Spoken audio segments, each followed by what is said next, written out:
welcome to another episode of the Local Experts Podcast, San Gabriel Valley. I'm so excited to be back. My name is Luis. I am your host. I'm a singer and actor turned entrepreneur, and this podcast is meant to highlight the local experts in your community who can answer some of your questions and give you insight on the community and what they do here. So I hope you guys learn a lot. We have an amazing guest today that I'm so excited for everyone to learn from. If you are thinking of opening a business, or if you're thinking of leasing a space, you're definitely want to listen to this entire episode. So let's get started.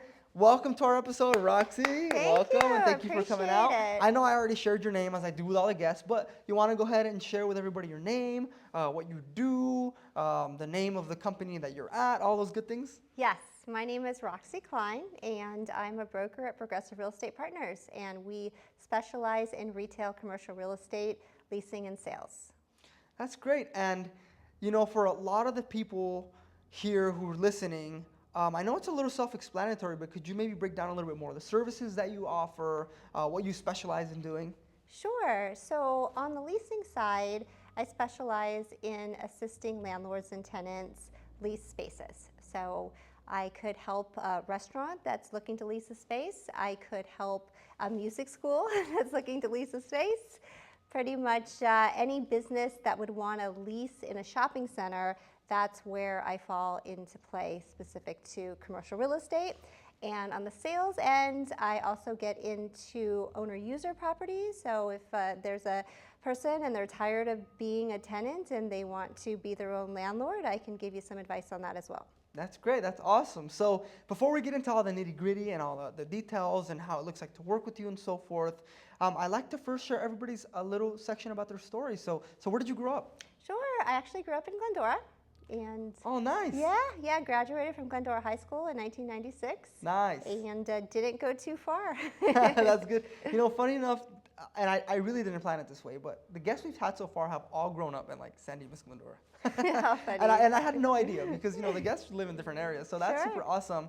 And, you know, how was it growing up in Glendora? I like to ask people, how was your childhood life? Did you have a hard life growing up? You know, did you move around a lot growing up? What was your life like growing up? Yeah, no, I pretty much grew up entirely in Glendora. We moved to Glendora when I was 3 and graduated from Glendora High School, you know, average age of 18, and then went to University of Laverne for college, so nice. stayed local, and just had a fun childhood, very entrepreneurial. And oh, really? Yes. Why do you say that? What was your first entrepreneurship venture, would you say?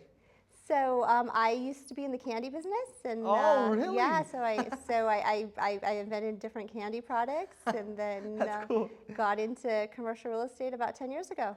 That's super cool. Yeah. So before we get into the commercial real estate world, I think that's super interesting. So you used to develop all kinds of candy. So what do you mean by that? Do you have different products you would make? You would mix candies?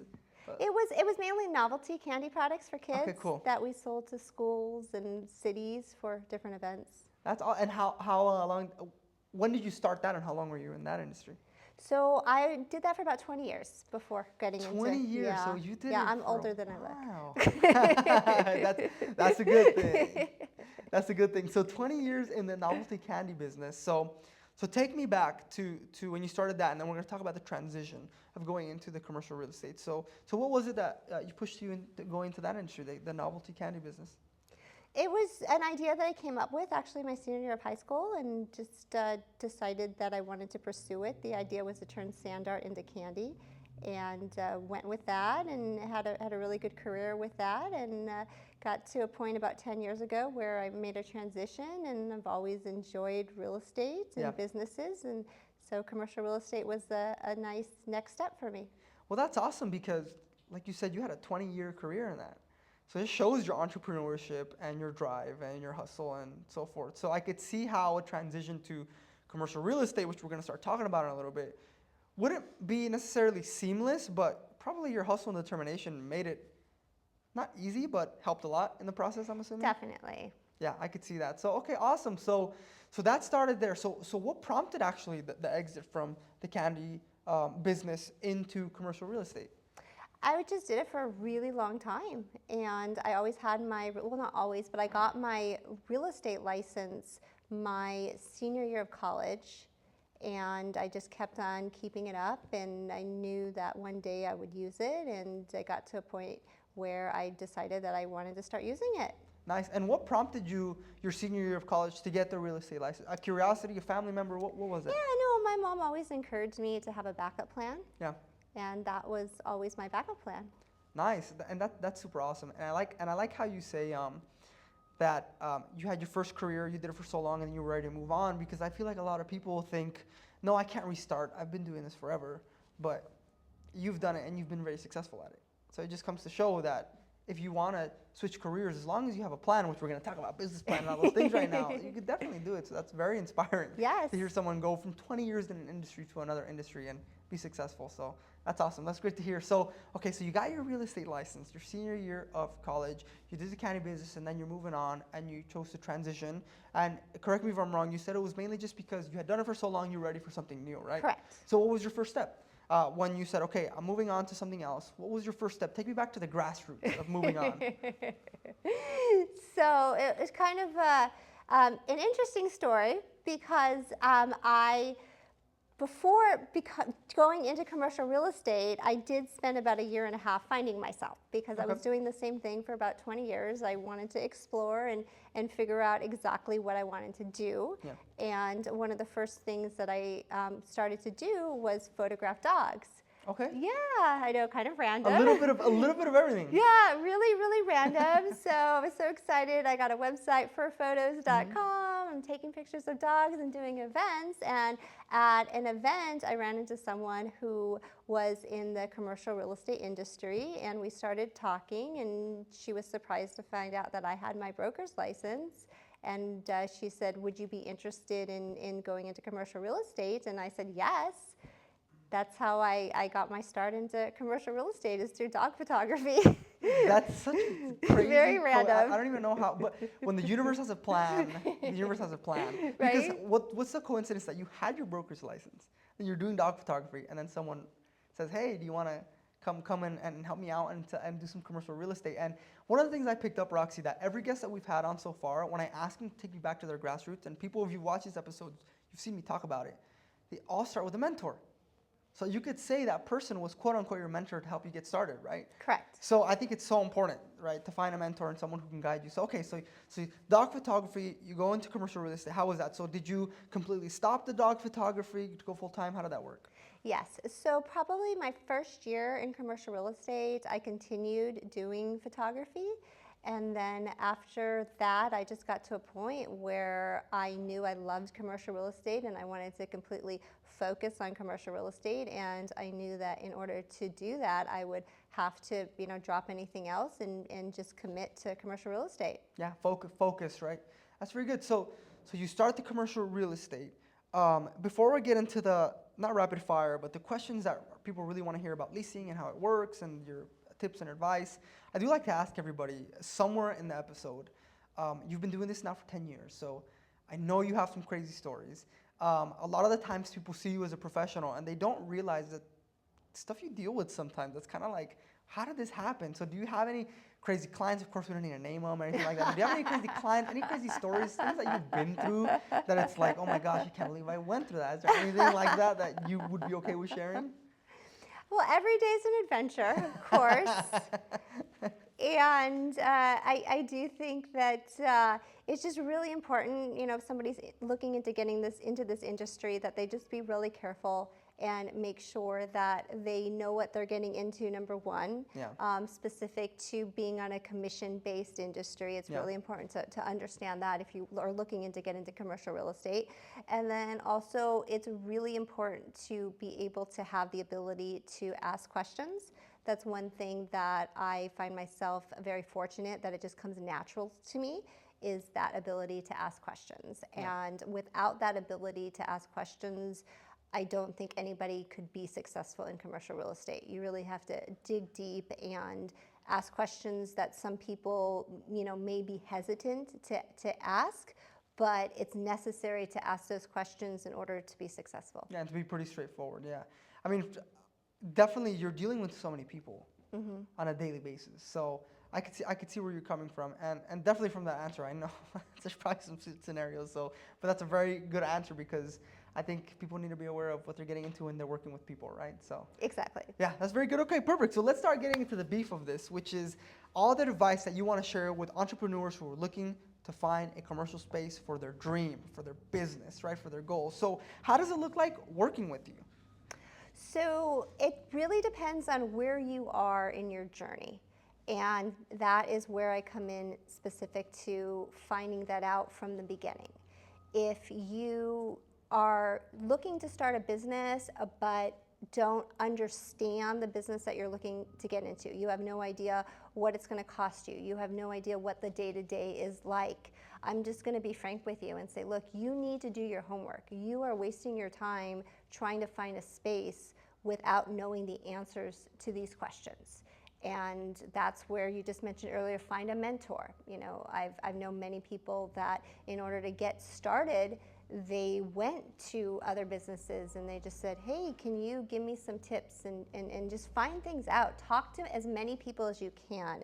Don't be concerned about asking a stupid question or something that you would think that people would perceive it as a stupid question, because if you don't know the answer to something, it could end up hurting you later on.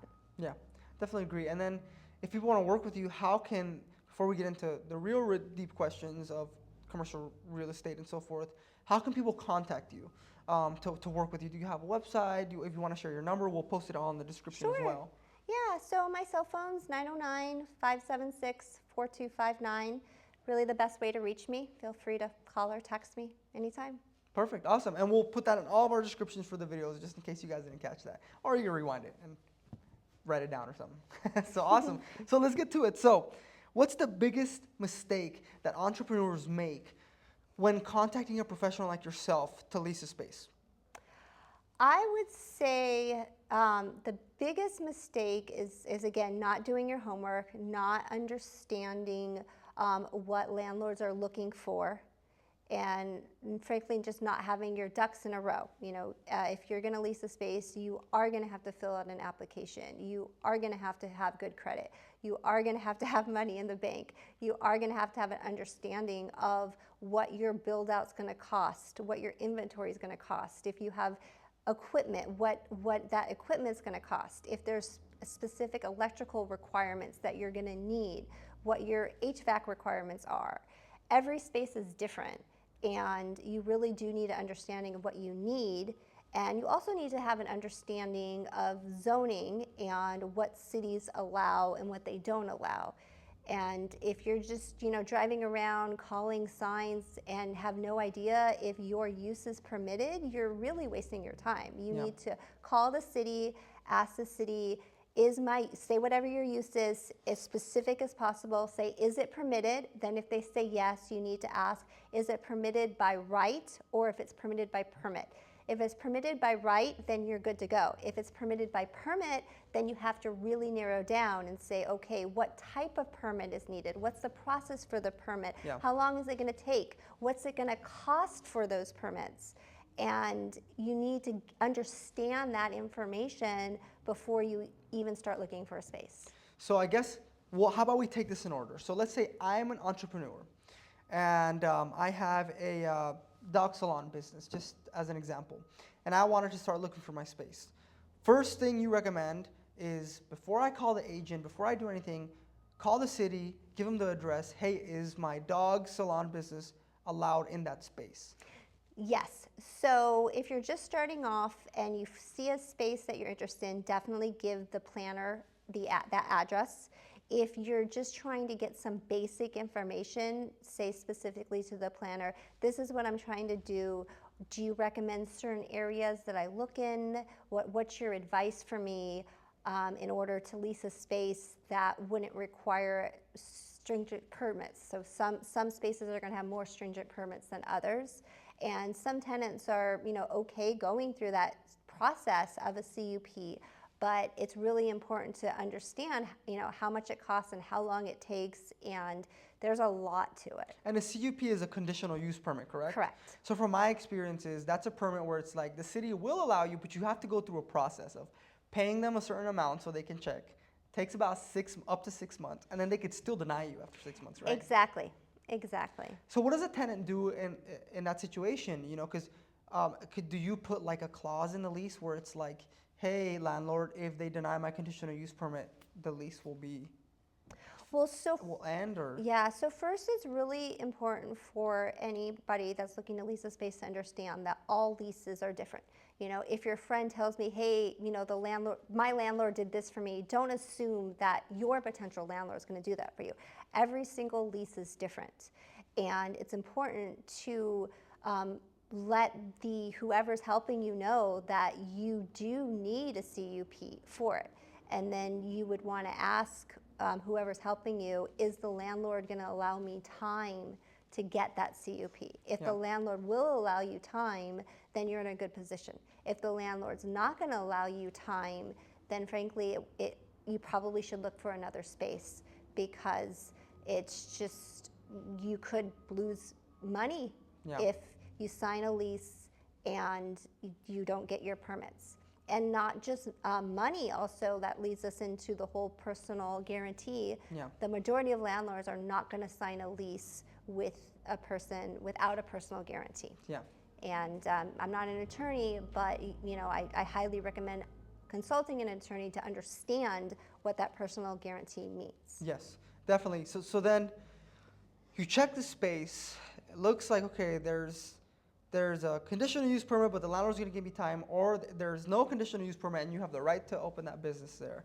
What's the next step? You want to go tour it with someone like yourself, correct? Right. And I also recommend getting a general contractor as quick as possible, because it's almost impossible for you to put an offer in on a space without knowing what your build out is going to cost.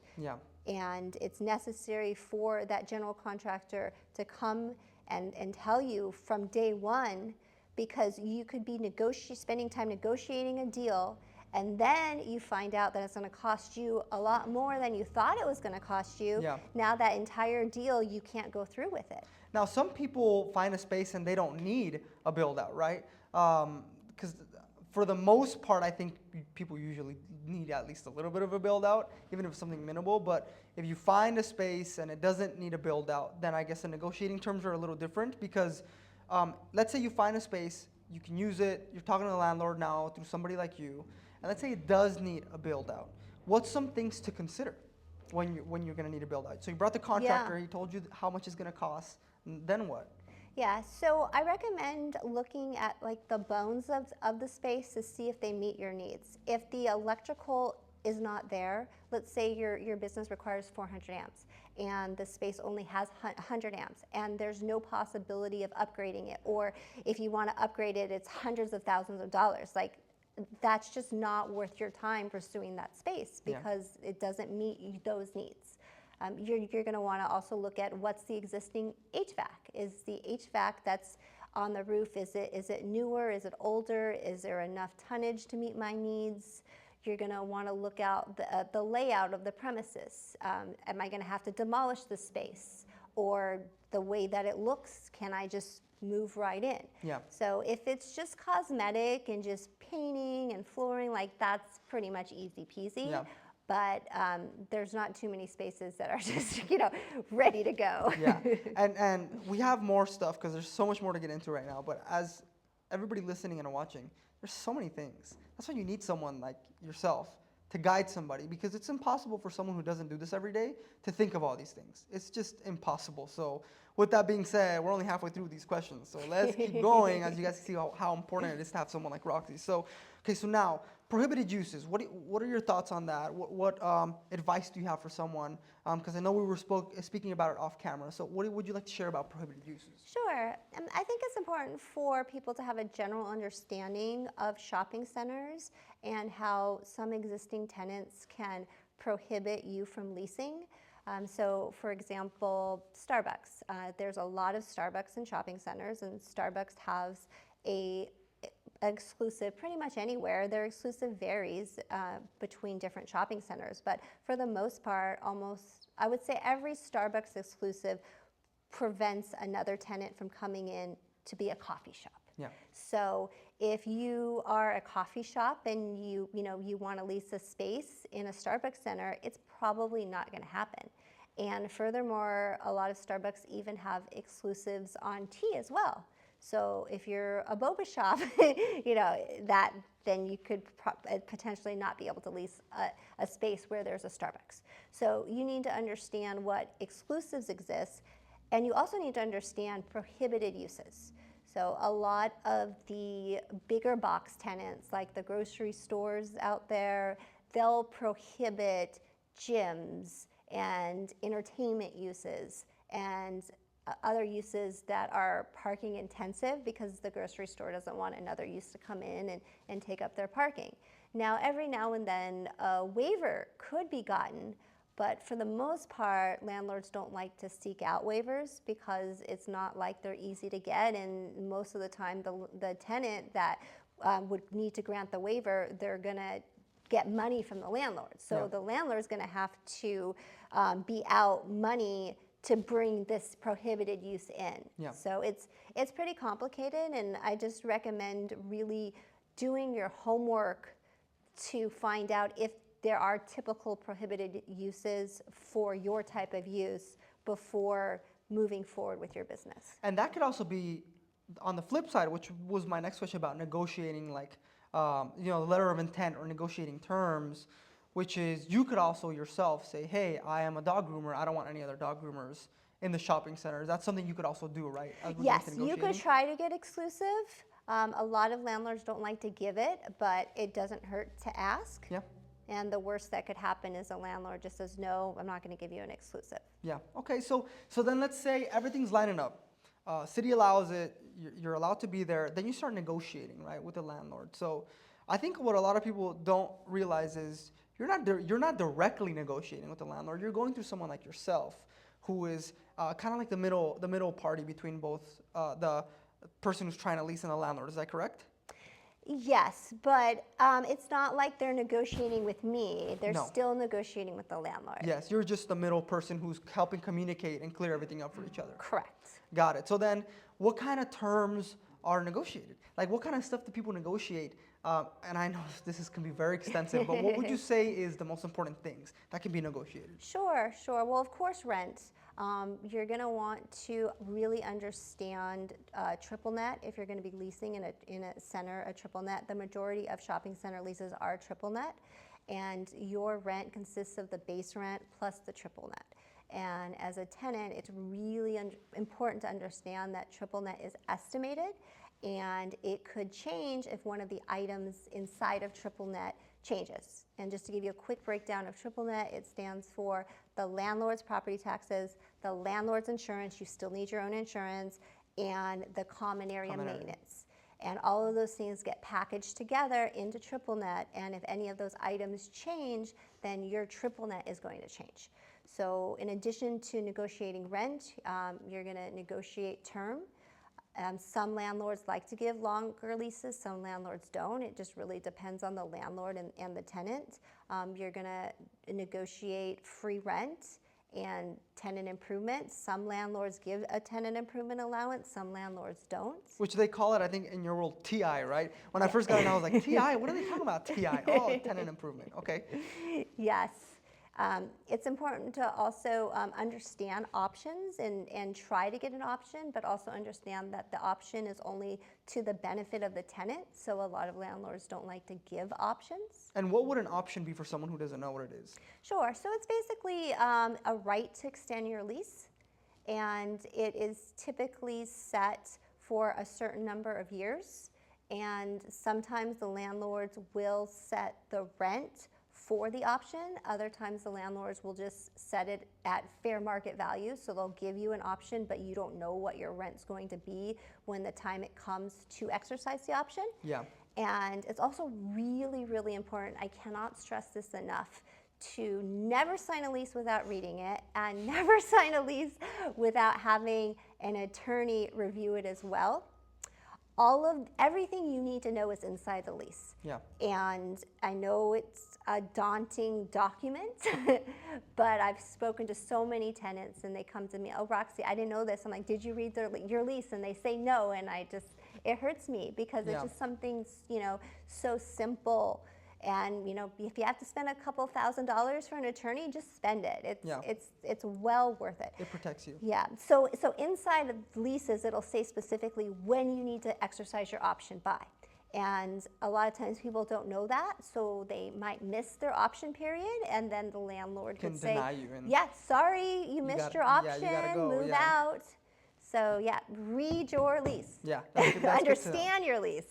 Yeah, and so now, another thing I know you can negotiate, or maybe you can't. You're the expert. You tell me.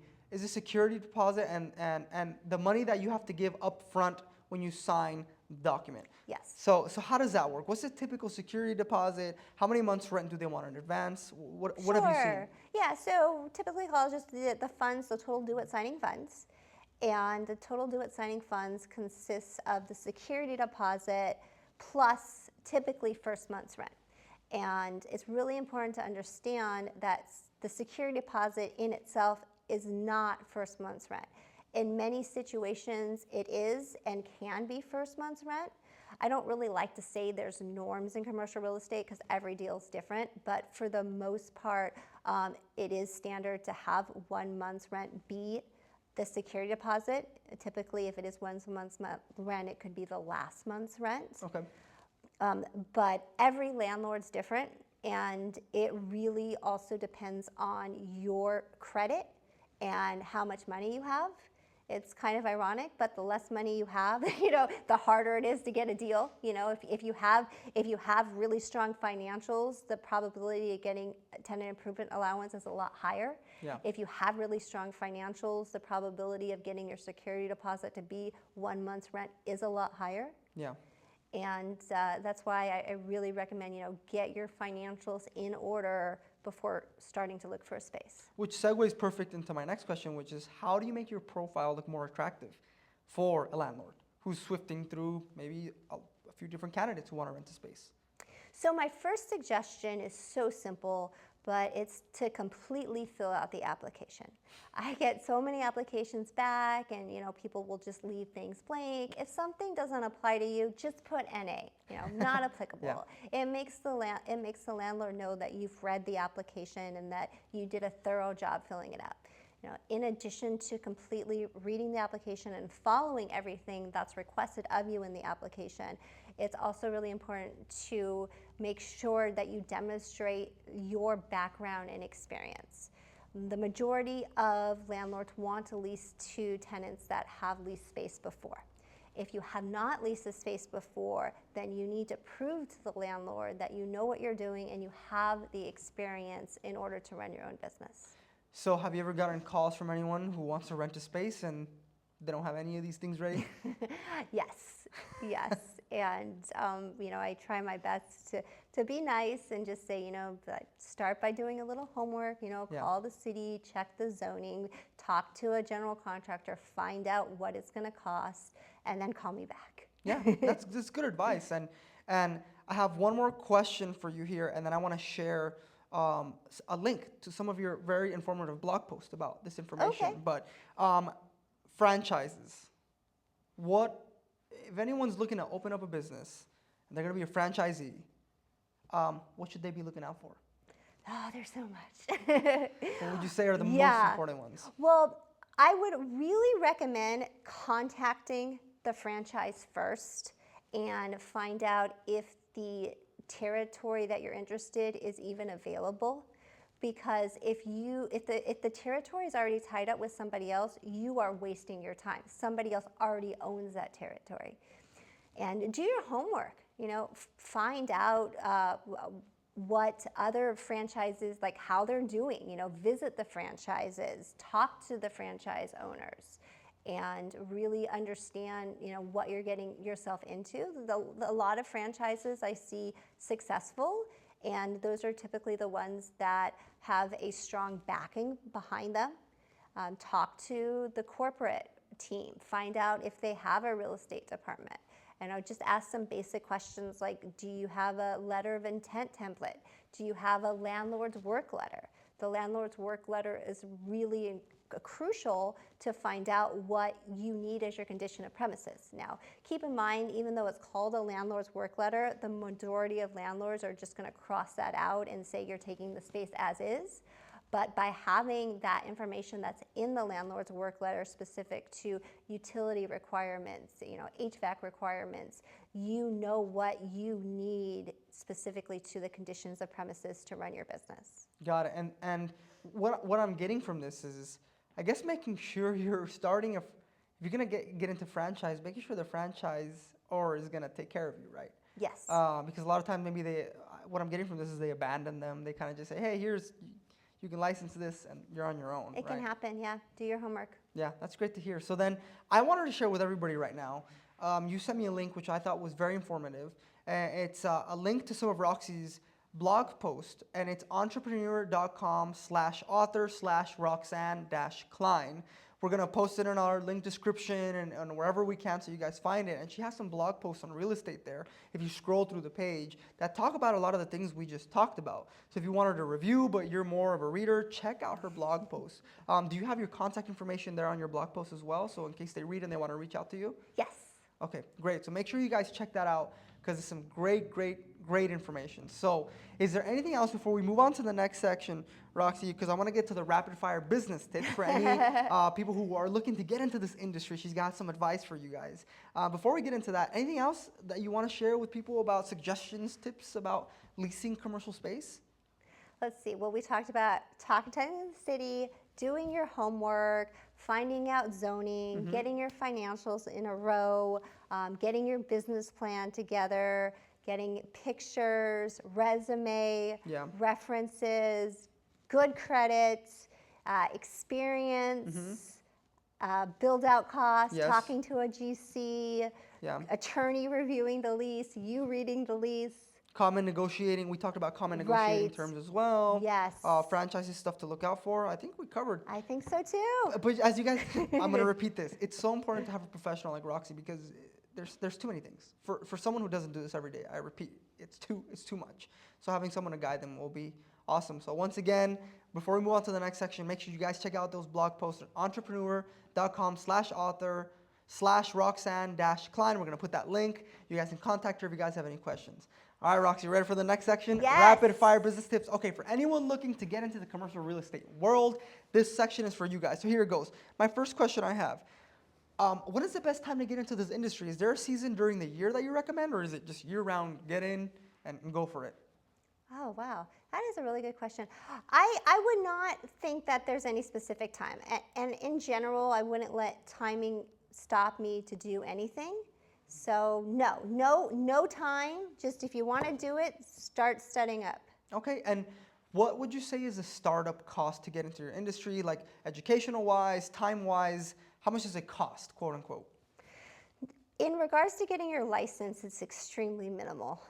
In commercial real estate, it's more about just experience and the time it takes to build your pipeline and making sure that you have at least a year or two of savings that you can go without a paycheck because it takes time to establish yourself. Well, it's going to be a learning years, right? Like in a lot of industries. Okay, that's great advice. So I think the biggest thing people would pick up is have a savings. Yes. Okay, now what would you say is the work-life balance in your industry? Would you say it's good, stressful, or you work a lot, but if you love it, it's not a big deal? What would you tell people? Yeah, I love what I do. I love retail and I love commercial real estate. So I think I have the best job. I drive around, visit shopping centers, talk to nice tenants, meet nice people like you. So I most of the time don't consider what I do working. It's just a passion of mine. That's great to hear. And for someone who's looking to get into it, let's say they got their license, what's the next step to get into it? Reaching out to a brokerage? Like, what's the first step to try and get your foot in the door? So I recommend figuring out what type of commercial real estate you want to focus on. So there's the retail, there's industrial, there's office, and there's multifamily. All of those product types consist within commercial real estate. I personally just focus on retail because I love retail, but of course there's a lot of brokers out there that will just do industrial or office or multifamily. So do your homework, do your research, find out what interests you and pursue that. Awesome. And then once they're started and they're in the industry, are there any tips and tricks or quote unquote marketing campaigns to help get the ball rolling? What do you recommend? I recommend just being as active as possible, talk to as many people as possible, have an open mind. I personally volunteer in different industry organizations. This year I'm president of a nonprofit organization called ACRE, and we are a group that just focuses specifically on retail commercial real estate. So I recommend get out there, volunteer, and try to give back as much as you can. Network. Yes. Right? That's good. Okay, awesome. All right, well, we're going to move on to our next section, which is also rapid fire, but this is more so community rapid fire. So you ready for this? It's going to be more personal questions about what you like about the community, your favorite spots, and so forth. So Sure. Here it goes. So what were your favorite local spots growing up in the San Gabriel Valley? This is a fun story. About a year ago, my brother calls me and he says, "Hey, Roxy, do you remember that place that we went to on Foothill Boulevard and we ate dinner there and we went there all the time when we were kids and they had this monster cookie sundae?" And I'm like, my brother's name is Bert. "No, I don't know what you're talking about." He's like, "Come on, you have to remember." And I'm like, "Sorry." So we had this conversation probably like 3 or 4 times. And then fast forward, one of my mentors, he has an assignment where he needs one of his spaces leased. And so I'm talking to him about the center, and it turns out that this particular restaurant that my brother was trying to figure out if it existed or didn't exist, because we were like 5 or 7, we were really younger. It used to exist at this shopping center that I'm now doing the leasing at. Oh, really? So yes, like 40 years ago. So I love the industry, finding out, changes and what used to be there and what tenants no longer there, but what they're doing now. And there's just so many interesting things. And did you guys ever remember what was the name? Yes. So it was called Baxter's. Okay, Baxter's. And they were affiliated with Coco's. Okay. And it used to be on Foothill Boulevard, like 30 plus years ago. Do you know Cross Street City? Yeah, it's bordering Pomona, okay, so on Foothill Sumner and Foothill. Okay, got it. Awesome. And then where do you like to hang out nowadays? Do you have any recommendations for people in the area to check out? So I do like to visit tenants specifically with deals that I've done. So I helped out a franchisee of Crumble, and I represented him in his Glendora location, his Laverne location, and Diamond Bar. That's cool. So I love getting some Crumble cookies there. Yeah.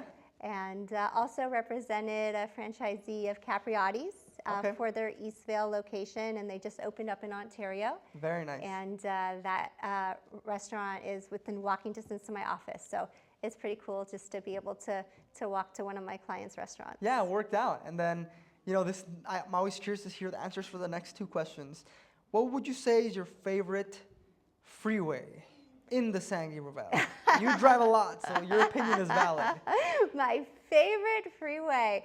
Well, growing up, the 210, what didn't extend? Yeah. And it stopped in San Dimas. Yes. I think, right on the border, Glendora, San Dimas. And so I still remember what it was like without that freeway extending. Yeah. So I'm gonna go with that, the 210. Well, you know what's funny is everyone that asks them the question about the freeway, and if people listen in, you know what I'm gonna say. Nobody ever talks about presently the freeway they like. There's been a couple people who say, "I love the 210 back in the day," but no one says they like any freeways nowadays. They tell me which freeways to avoid. Yeah. How about your favorite street? That's a tough one. Yeah, no one ever answers that question. Then I have yet to find someone tell me my favorite freeway is this. They always answer like they go around it. So, anyways, their favorite street. What do you say? I'm gonna go with Foothill. I love Foothill. Can't go wrong with Foothill. Yeah, It's a you really beautiful street. can't. I mean, it goes out. For those of you listening who maybe don't know this, Foothill was Route 66, right? So it's a historic street, and it's beautiful. So that's great. All right, now what would you say is your favorite city here in the San Gabriel Valley? I just got to go with where I was born and raised, Glendora. Glendora's gotten a lot of votes from our guests here, and a lot of people grew up there. So yeah, I agree too. Glendora is an amazing city. Okay, so now do you have an interesting story you would like to share with anybody that's happened to you that maybe they wouldn't have imagined has happened to you because they see you as a professional, but people forget you're also just a human being who goes through life? So people have shared like celebrity stories, crime, ghost stories, interesting facts about their families. Is there anything interesting like that's happened to you or you would like to share? I don't got one. No. That's okay. No, I'm just all about commercial real estate. You're like, I have a bunch of commercial real estate stories. Do you want to hear about my deals? Let's talk about my deals. Yeah, you know what's funny is a lot of times when I ask people this, we're so into our careers and what we're doing that sometimes it's hard to think of. It really is. So maybe you should write a blog post about it when you think of it. Okay, I'll get back to you. And entrepreneur.com, post it on there. All right, cool. So the next one would be, what legacy do you hope to leave behind for your community? I would say I would like to just instill in others to do what drives you, and don't do what you think other people want you to do. Really just focus on what makes you happy, and not to focus too much on money. The money will come if you're happy, and really dig deep into yourself to find out what motivates you and what makes you happy in your life. Yeah, and why should people in the community reach out to Roxy and have you help them with their commercial real estate needs? Well, I like what I do, and I definitely do have a desire to help people, and I like making other people succeed. That's great. And two last questions.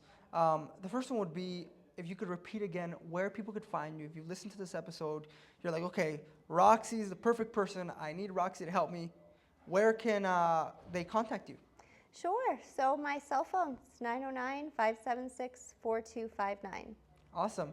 And lastly, do you know of anyone in the community, maybe at the company where you're at, who is currently hiring? I do not know anybody that's currently hiring. Are you hiring? Not at the moment. We probably will be soon, so you guys can keep a lookout on there. But yeah, we just always like to ask in case you have any leads for people who are listening in. But no, don't worry about it. Perfect. Awesome. Well, Roxy, I really want to say thank you to you for showing up today. Of course. Filming this episode. I hope you guys got a lot of information. I sure learned a lot from this. I know people listening learned a lot from this as well. You guys know where to contact Roxy for all your commercial real estate needs. Once again, my name is Luis Cordova. I am the host of Local Experts Podcast in the San Gabriel Valley. I'd like to thank our sponsors, Upland Music Academy and Glendora Music and Art School, for helping us put this together. If you guys want music lessons, you guys can look them up. They're going to be able to help you guys out. Roxy, thank you so much for being on here. Thank you. I really appreciate it. All right, everybody, we'll see you guys in the next one.